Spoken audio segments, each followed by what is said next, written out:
Bonjour à tous, merci d'être si nombreux pour cette nouvelle conférence. J'espère que vous passez une très très chouette journée et que vous apprenez plein de choses.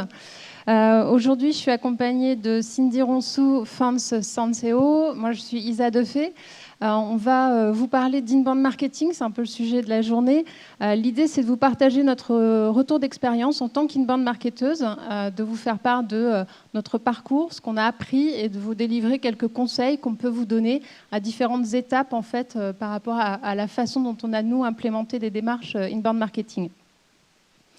Donc moi, je suis Isa Defay, je suis responsable de l'agence Winbound à Paris. Ça fait une dizaine d'années aujourd'hui que j'accompagne des entreprises dans le déploiement de stratégies digitales et notamment inbound marketing, mais aussi social selling ou employee advocacy, avec de l'accompagnement de structures de différentes tailles et surtout de différents secteurs d'activité, principalement en B2B, mais avec toujours cette volonté de partage d'expertise et de génération de leads via l'inbound. Je laisse la parole à Fans pour se présenter également. Bonjour à tous, merci d'être venus nombreux. Je suis très heureuse d'être avec vous. Donc, je m'appelle Fans Sanseo et je suis inbound marketer de l'agence Winbound à Rennes. Donc, j'accompagne les entreprises dans la mise en place de leur stratégie inbound marketing et notamment les grands comptes. Bonjour à tous, je suis Cindy Ronsou, je suis responsable de groupe des inbound marketers chez Winbound.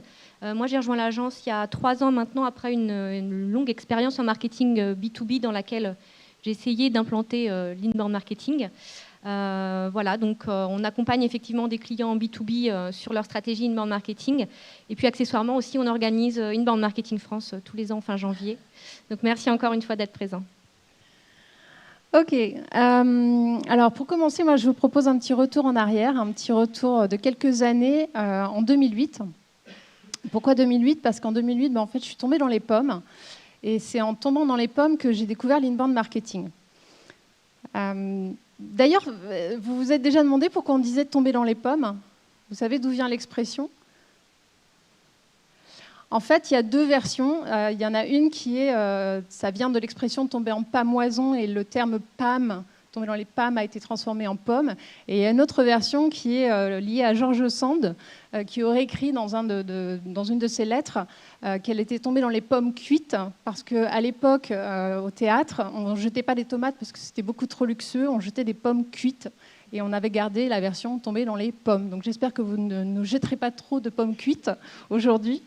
Mais en fait, je suis tombée dans les pommes, mais littéralement. C'est-à-dire qu'en 2008, je débutais une nouvelle aventure professionnelle. Et la marque de cosmétiques biologiques que j'allais accompagner pendant quelques années utilisait et valorisait les actifs de fruits et notamment les polyphénols de pommes de variétés anciennes et notamment bretonnes. La volonté de la fondatrice, c'était de valoriser le patrimoine végétal français. Et sa volonté, c'était aussi que ce soit la base de toute la communication et de tout le marketing qu'on allait mettre en place ensemble. Elle avait entendu parler d'une démarche liée au contenu et son souhait, c'était vraiment de communiquer différemment. La volonté, c'était aussi que la marque soit référencée par des distributeurs en distribution exclusive, donc d'être repérée par les professionnels. Et pour ça, on souhaitait que ce soit le contenu qui soit au cœur de la stratégie de communication, de façon à ce qu'on partage notre expertise et qu'on soit repéré par des professionnels du secteur. Tout ça, c'était bien beau sur le papier, mais ça faisait quand même 2 défis à relever avec 2 petits bras. Le premier objectif, ça avait été de mettre en place des mini-sites qui puissent être porteurs justement de la valeur ajoutée et de l'expertise qu'on pouvait partager. Donc un sur les actifs de fruits principalement, un qui était sur le patrimoine végétal français et un autre qui était sur l'histoire de la pomologie. Parce que moi, quand je dis que je suis tombée dans les pommes, c'est qu'en fait, j'ai découvert qu'il y avait tout un univers lié aux fruits, avec notamment des vergers conservatoires, avec des associations de croqueurs de pommes et autres réjouissances. L'autre objectif, c'était d'arriver aussi à se faire connaître des blogueuses. Remettez-vous dans le contexte de 2008, les blogueuses n'ont pas l'influence qu'on leur connaît aujourd'hui. Pour autant, elle commence effectivement à avoir une prise de parole, un positionnement, et la volonté, c'était qu'elle nous repère comme étant une des marques de l'écosystème qu'elle pouvait, elle aussi, promouvoir. L'autre contexte intéressant de l'époque, c'est que l'inbound marketing, on est un peu des Monsieur Jourdain, c'est-à-dire qu'on en fait sans savoir que ça va devenir ce terme-là. On en est aux prémices. À l'époque, HubSpot commence à en parler, on est en 2006. Donc 2008, autant vous dire qu'au niveau du marché français, on est des poussins. On en a à peine entendu parler. C'est un nouveau métier, c'est un apprentissage plutôt en autodidacte, beaucoup de bonne volonté, beaucoup d'ambition, mais c'est des choses aussi à mettre en place dans un contexte qui n'est pas encore mature sur le marché français. Donc les convictions, c'est d'apporter de la valeur ajoutée, donc c'est beaucoup de recherche sur du contenu de qualité pour pouvoir le partager, c'est de créer du lien et de s'intéresser aux autres. Un des enjeux, je le disais, c'était d'être repéré par les blogueuses. Typiquement, quand je dis s'intéresser aux autres, moi, je suis partie d'une idée qui était, pour qu'elles puissent nous repérer, il faut que je sois identifiée et que je m'intéresse d'abord à ce qu'elles font, elles. Donc, de manière tout à fait individuelle, je suis allée regarder chaque blog, chaque publication, chaque vidéo, pour connaître la blogueuse à laquelle j'allais m'adresser. Et ensuite, individuellement, je suis rentrée en relation avec elle pour pouvoir faire connaître la marque et partager ce qu'on pouvait apporter dans notre communication. Ça a fonctionné dans le sens où, à l'époque, il y avait un salon international à Paris qui s'appelle Cosmeeting. Et en 2010, il y a eu le premier prix qui a été remis par les blogueuses. Il y avait 30 blogueuses qui votaient. On a eu 29 voix sur 30 parce qu'effectivement, on avait pris le temps de s'intéresser à elles. Et inversement, elles nous ont accordé de l'attention aussi. On a eu un autre effet de chance, c'est qu'on avait des marraines de renom. On a par exemple Marion Cotillard qui d'elle-même a acheté les produits, les a envoyés chez la rédaction de Elle en disant « Regardez cette petite marque, c'est intéressant ce qu'ils font, etc. » Donc ça, c'était aussi un poids considérable dans le développement de la marque.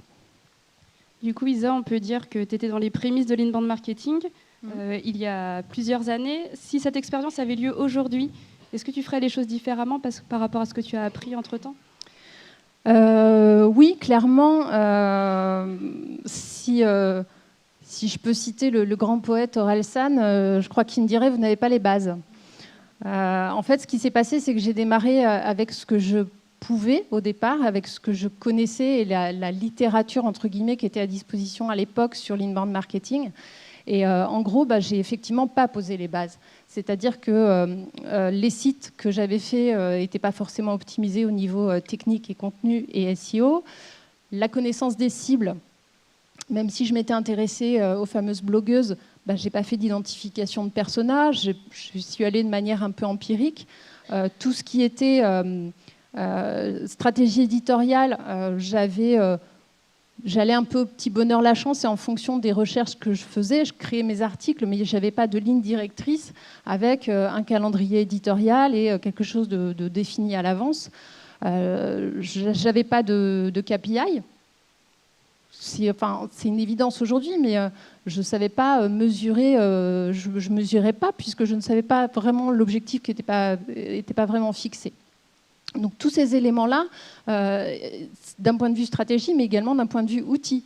C'est-à-dire que je n'avais pas d'outil de marketing automation, je n'avais pas d'outil d'emailing et je faisais tout à la mano. Donc forcément, les moyens n'étaient pas ceux que je connais aujourd'hui.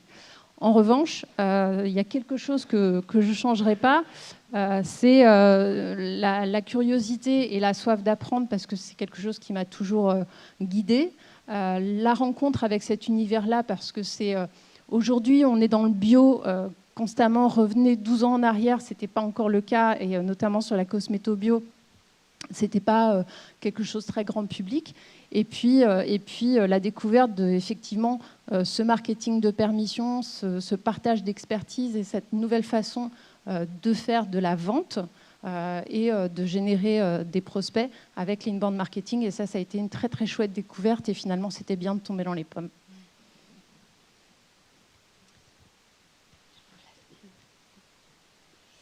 Alors moi, je vais vous raconter une histoire un petit peu plus triste que celle d'Isa, donc il va être temps de sortir les Kleenex, parce que moi, je vais vous raconter comment je n'ai pas réussi à implanter l'inbound marketing dans mon entreprise.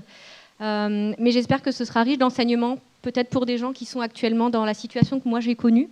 En tout cas, moi, avec le recul, j'en ai tiré quelques leçons. Un petit peu de contexte pour justement vous expliquer comment on a réussi au final à identifier les pièges dans lesquels j'espère vous ne tomberez pas. J'étais pourtant moi dans un contexte idéal pour mettre en place l'inbound. J'étais dans une entreprise B2B industrielle, un environnement très technique avec des produits assez experts, confectionnés, conçus et produits par un bureau d'études. Il y avait un savoir-faire historique et des marchés à gros volume. C'était une entreprise qui avait plus de 55 ans d'existence, donc qui était très bien implantée. On avait des outils et des process de fabrication qui étaient à forte valeur ajoutée, un énorme parc machine et une très belle organisation sur tout le process de fabrication. Des gammes de produits larges, à la fois des produits standards qu'on pouvait retrouver aussi chez les concurrents, et puis des produits spécifiques sur lesquels on pouvait valoriser vraiment le savoir-faire de production et le process. Et une notoriété élevée qui était liée à la fois aux plusieurs années d'existence de l'entreprise et puis aussi au fait que c'était une entreprise locale, un bel employeur. Donc il y avait vraiment une belle image d'entreprise, une belle image sur les produits. Donc on était en 2015, on avait à l'époque 2 défis à relever. Le premier, c'est qu'on avait besoin de se différencier sur les produits standards. On se retrouvait, comme je vous le disais, avec des produits qui étaient assez équivalents avec ceux des concurrents. Et finalement, l'argumentaire produit n'avait plus d'effet puisqu'on était un peu sur du blanc bonnet et bonnet blanc. Chacun avait le même argumentaire, donc on ne pouvait pas se différencier sur la base de la technicité du produit. Et on avait un autre défi qui était celui de la notoriété sur les produits spécifiques. Malgré 55 ans d'existence, on avait des fois des clients qui ne savaient pas qu'on était en capacité de produire des moutons à 5 pattes, à 6 pattes, à 12 pattes, qu'on avait des bureaux d'études qui pouvaient plancher sur des projets avec des grands comptes. Donc on avait vraiment un défaut de notoriété sur cette capacité à faire du produit spécifique. Donc dans ce contexte, l'inbound marketing, c'était vraiment une évidence. Pour moi, en tout cas, personnellement, j'étais aussi à un moment où j'avais envie de donner un petit virage digital à ma carrière. Donc ce que j'ai fait, en toute autonomie, je me suis formée, j'ai passé des certifications, j'ai regardé des webinars et des webinars et des webinars. J'ai participé à des événements, même s'il n'y avait pas d'événements comme Inbound Marketing France à l'époque. Et puis, j'y suis allée un petit peu au culot et j'ai présenté un plan parfait à mon responsable. Je lui ai dit, voilà, on a deux axes d'opportunités. Déjà, des fortes opportunités sur la différenciation, parce qu'on peut faire du contenu expert. Pas du contenu de promotion du produit, puisque comme je vous disais, c'était plus nécessaire, mais on avait vraiment un boulevard pour écrire du produit sur notre parc machine, sur notre expertise, sur notre organisation, sur notre notoriété. On avait vraiment une ligne éditoriale qui aurait pu courir sur des années. Et puis on avait aussi des fortes opportunités qui étaient liées à l'essor du digital. C'est vrai qu'on a l'impression que je parle d'une époque que les moins de 20 ans ne peuvent pas connaître, mais il y a 4 ans, je ne sais pas où vous en étiez, mais moi, dans l'entreprise où j'étais, le digital, ça se résumait plutôt à avoir un site web beau, avec le logo, des images de l'entreprise, des images du dirigeant, et puis parler de nous et puis de nous.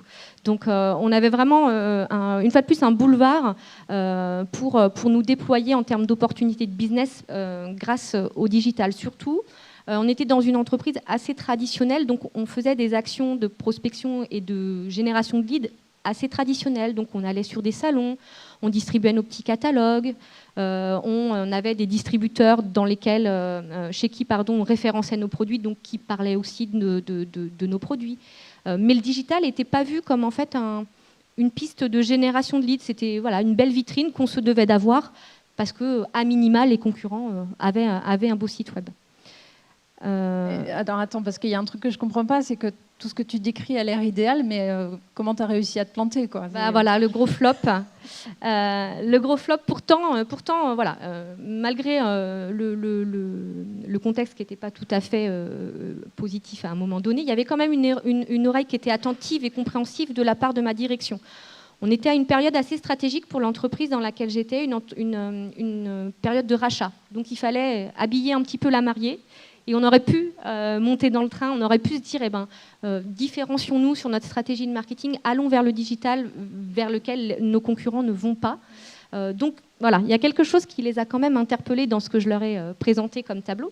Et puis, comme ils étaient quand même assez intelligents, ils avaient une bonne compréhension des fondamentaux. Et ça leur paraissait évident qu'il fallait mieux s'adresser à des personas, à des cibles potentielles, en parlant leur langage, en vulgarisant sur nos produits très techniques, plutôt que de parler de soi et de ses événements et de son image de marque, etc. Ils avaient aussi une bonne compréhension de ce qu'était le référencement naturel, ce qui peut paraître étrange parce que c'était à l'époque une notion encore un peu technique. Mais ils avaient une bonne vision, effectivement, des moteurs de recherche, de l'indexation, etc. Et malgré tout, je n'ai pas réussi à implanter l'inbound marketing dans cette entreprise. Mais aujourd'hui, avec 3-4 ans de recul, j'ai quand même réussi à identifier quelques facteurs de blocage. Le premier, c'était vraiment lié au contexte autour de l'inbound marketing. Aujourd'hui, vous êtes 1000 personnes présentes à cet événement autour de l'inbound marketing. Il y a 5 ans, c'était une méthodologie encore peu répandue. On n'avait pas tout le contenu qu'on avait aujourd'hui. Il y avait des acteurs en place, mais qui n'étaient pas aussi nombreux qu'aujourd'hui. Les gens ne prenaient pas la parole sur cette méthodologie, ou quand ils le faisaient, on était un peu en mode expert et peu accessible. Donc, évidemment, l'équipe à qui moi j'en ai parlé, ils me voyaient un peu arriver avec mes gros sabots sans savoir réellement de quoi je leur parlais. Ils avaient une vision qui n'était pas assez long terme, clairement liée au contexte de rachat dans lequel on se trouvait. Ils avaient besoin de ROI tout de suite. Et on sait que l'inbound marketing, c'est long à mettre en place, c'est long à avoir un impact. Donc, cette vision long terme, elle était compliquée pour eux. Un silotage marketing et vente, je pense que là, tout le monde se dit « Oh là là, ça c'est moi ». On avait des équipes commerciales et marketing qui ne se parlaient pas, voire qui ne s'aimaient pas, on peut le dire. Des gens en fait, qui étaient en place depuis très longtemps, des commerciaux notamment, donc qui avaient ce pouvoir, qui avaient cette connaissance technique et qui voyaient en l'inbound marketing un peu un concurrent finalement, qui allait leur piquer leur place d'experts techniques. Et puis, comme on était dans un milieu industriel, il y avait une réelle crainte de divulguer son savoir-faire. Le secret industriel, c'est quelque chose qui est hyper compliqué à surpasser quand on veut mettre en place l'inbound marketing, parce que quand on leur dit qu'il va falloir écrire du contenu sur ce qui vous est le plus cher, sur ce qui finalement vous identifie le plus comme étant un acteur unique de votre marché, on se retrouve un peu face à des murs. Donc, je vais vous donner, moi, mes conseils si vous vous retrouvez dans cette situation pour ne pas vous retrouver face à des murs. Déjà, préparez votre plan de bataille. Identifiez les facteurs bloquants, que ce soit humains, organisationnels, technologiques. Identifiez-les et éliminez-les un par un. Les acteurs. Il faut vraiment que vous sachiez ce qui va, à un moment donné, vous causer problème. Si vous ne l'identifiez pas au préalable, ça fait mal, quoi. Ça fait très mal. Préparer une communication sur le sujet qui soit pédagogique.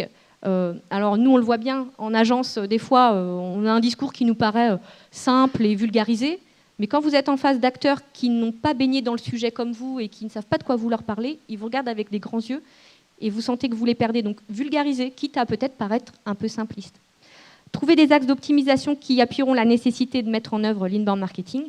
N'amenez pas ça comme une révolution, parce que alors là, ils vont partir en courant. Dites-leur juste que c'est complémentaire avec ce que vous faisiez déjà et que tout va bien s'imbriquer, que ça va juste vous offrir beaucoup plus d'opportunités.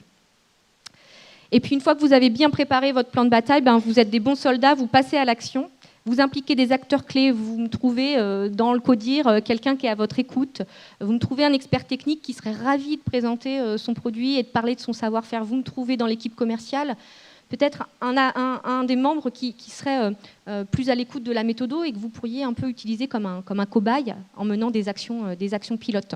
Mais en gros, c'est ceux qui restent et que tu n'as pas éliminé avant, c'est ça ? Voilà, tout à fait.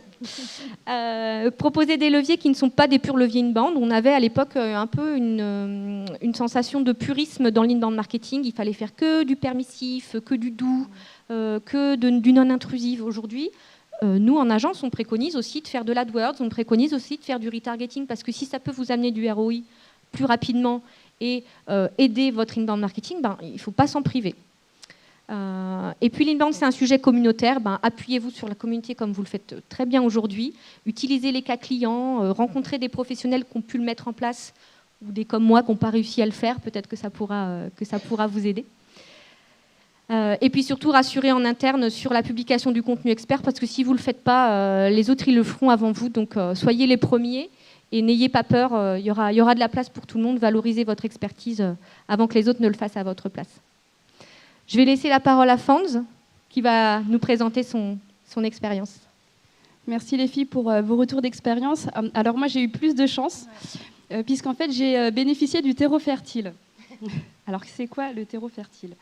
Je reviens quelques années avant aussi, il y a une dizaine d'années. Je travaillais en tant que journaliste. D'ailleurs, j'ai une collègue qui est ici, qui pourra témoigner. Donc moi, ça me fait un petit peu rire quand on dit que l'inbound marketing a tout créé, parce que le l'inbound marketing reprend quand même des codes du journalisme et qui existent depuis très longtemps. Donc à l'époque, on était 4 chefs de rubrique. Moi, j'étais chef de la rubrique qualité. Et mon persona, comme on appelle dans l'inbound marketing, c'était le responsable qualité. Donc c'est le responsable qualité en entreprise agroalimentaire. Je savais quels étaient ses challenges, ses attentes. Il avait besoin d'informations sur la réglementation, se former, quels sont les risques. Et donc, on leur écrivait. On écrivait du contenu nouveau qu'on allait chercher dans des dossiers, des interviews, des reportages. Il n'y avait aucune volonté mercantile, puisqu'on vendait de l'information. Et pour s'organiser, on avait un calendrier éditorial. Donc, on se posait une fois à l'année en se disant quels gros événements vont arriver dans l'année, quels gros événements importants vont se préparer pour préparer un calendrier mois par mois. Donc à telle période, on fait un dossier et on présentait donc au rédacteur en chef notre calendrier éditorial. Donc ça, c'était il y a 10 ans. Ensuite, je suis allée vers le marketing et je me suis spécialisée en marketing digital. Donc directement, l'inbound marketing a fait écho en moi. Je vais vous présenter le terreau fertile pour implanter l'inbound marketing pour que la fleur s'épanouisse. Donc, comme je vous dis, moi j'ai eu de la chance, donc, puisque tout a été fait avant moi. En fait, je suis arrivée comme une fleur, tout était prêt. Donc, en fait, c'était la direction marketing qui avait fait le choix, qui est présente également, de mettre en place l'inbound marketing. Donc, comme dit Cindy, lorsqu'un membre du CODIR prend en main le sujet, c'est beaucoup plus facile puisque tout le CODIR est onboardé, le top management est au courant. S'il y a des modifications internes à faire au niveau du process, au niveau de l'outillage, au niveau même créer des postes, c'est beaucoup plus simple. Je n'avais pas besoin de faire du lobbying en interne. On le voit aussi chez nos clients, ça peut arriver que ce soit le service commercial ou même le service communication qui veut implémenter l'inbound marketing en entreprise.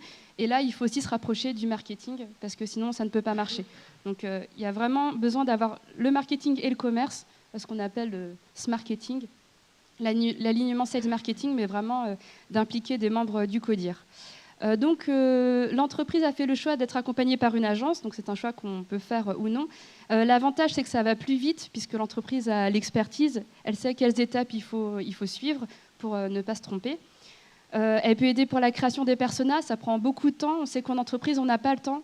Il faut aller interviewer une quinzaine, une vingtaine de personnes. On a déjà beaucoup à faire dans un service, donc être accompagné par des experts, c'est beaucoup plus simple.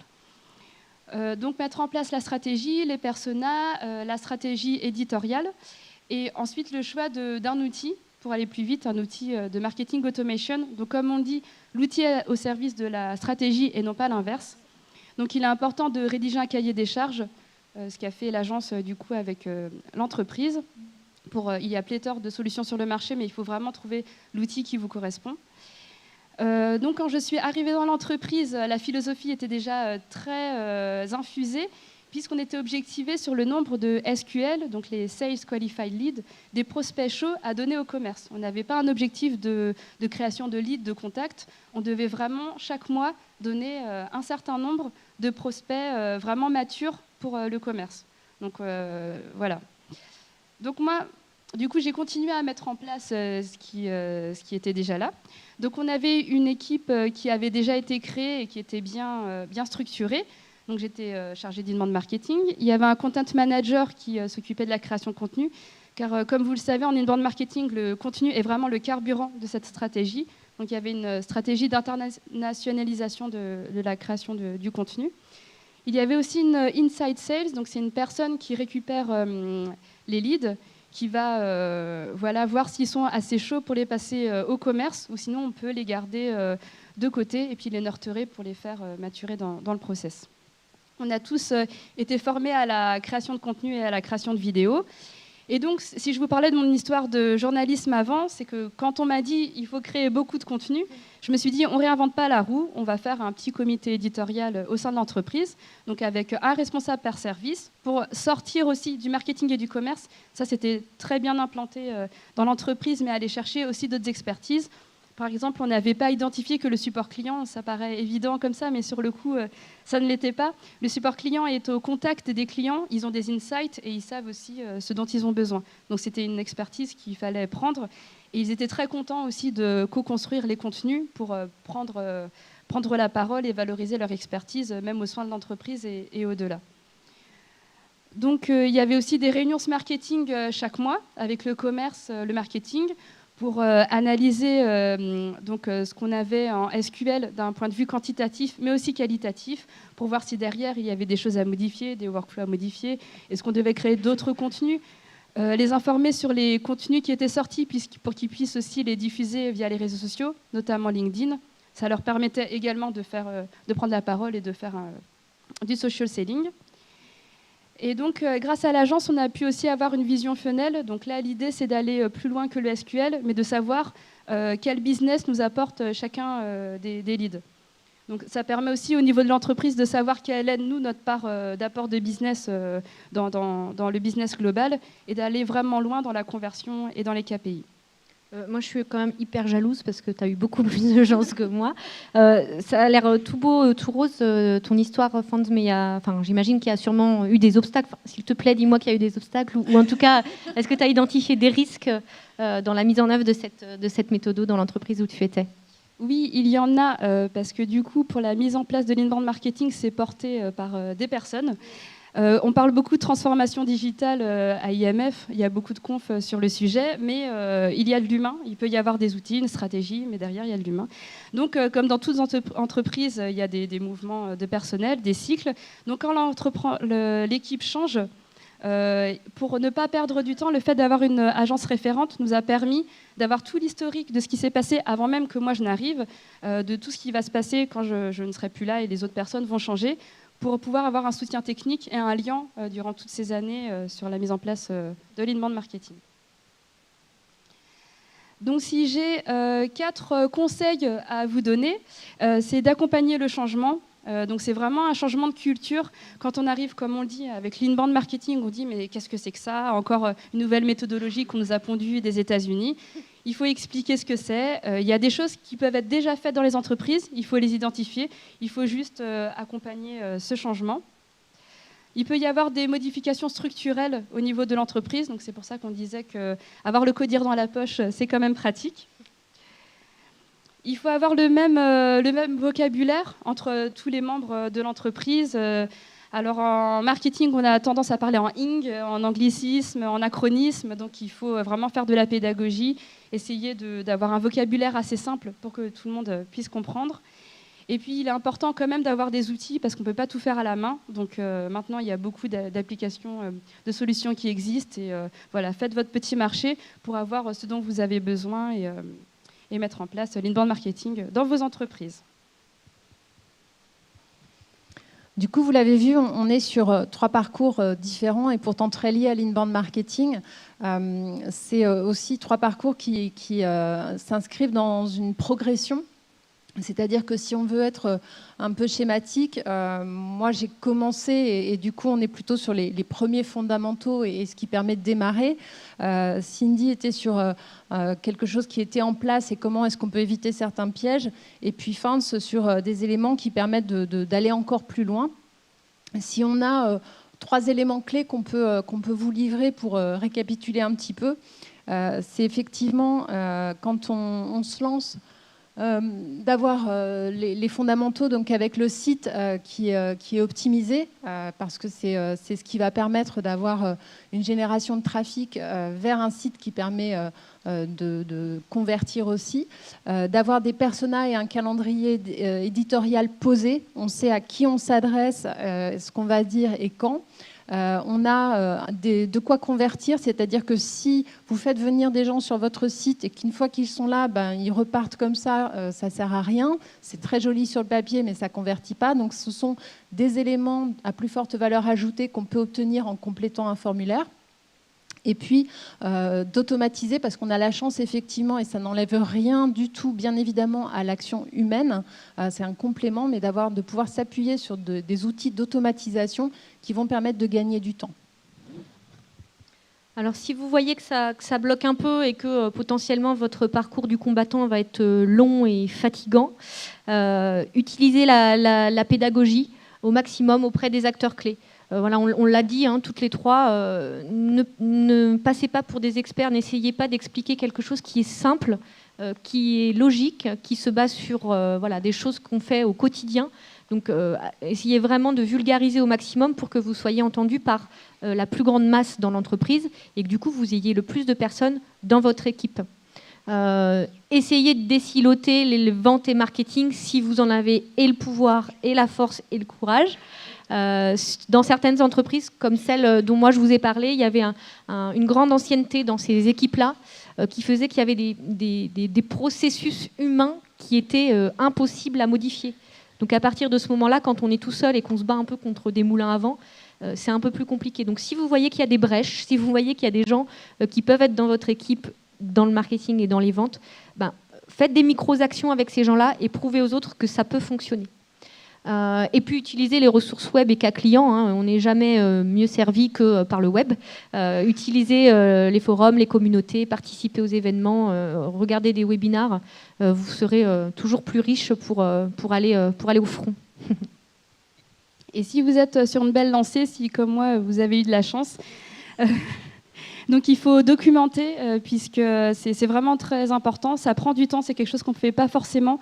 On peut le faire sur des petites parties, mais il faut vraiment documenter le maximum pour ne pas perdre de l'information, pas perdre de temps, parce qu'après, le temps c'est de l'argent, on peut perdre des positions SEO, ça peut avoir des impacts, donc documentez. Formez-vous, venez à Inbound Marketing France tous les ans. On renouvelle toutes les conférences, il y a des thématiques nouvelles à chaque fois. Il y a plein d'autres événements aussi pour se former. Faites de la veille et puis faites vos petites fiches, ramenez vos notes à l'entreprise, partagez-les. Et puis, nous, en tout cas, l'accompagnement agence a été vraiment bénéfique pour nous. Ça peut aussi aider à désiloter les services. On le voit au niveau de certains clients, le fait d'avoir une personne extérieure qui a un regard neutre permet de mettre en avant des évidences dans l'entreprise. Mais voilà, ça peut vraiment aider les entreprises. Ça peut aider aussi à aller plus loin sur l'utilisation de certains outils, avoir des stratégies complémentaires, comme par exemple mettre en place l'ABM avec l'inbound marketing. Donc, on peut peut-être préciser ce que c'est l'ABM, justement, parce que même si c'est le cœur d'une autre conférence aujourd'hui, on peut peut-être le préciser. L'ABM, c'est effectivement une façon d'aller chercher des comptes ciblés, c'est-à-dire qu'en inbound marketing, on va proposer du contenu et faire venir à soi des personnes qui sont potentiellement intéressées et en recherche d'informations, mais on n'a pas forcément ciblé ces personnes-là au départ. À l'inverse, en account-based marketing, on veut aller chercher des comptes bien précis, des personnes bien précises à qui on va proposer un contenu à forte valeur ajoutée également, mais on sait parfaitement qui est-ce qu'on va chercher. Donc c'est une version complémentaire en tout cas. Nous, on voit au sein de l'agence qu'on a des personnes qui aujourd'hui maîtrisent parfaitement l'inbound marketing et qui vont aller en complément chercher maintenant des comptes beaucoup plus ciblés en account-based marketing, donc en ABM.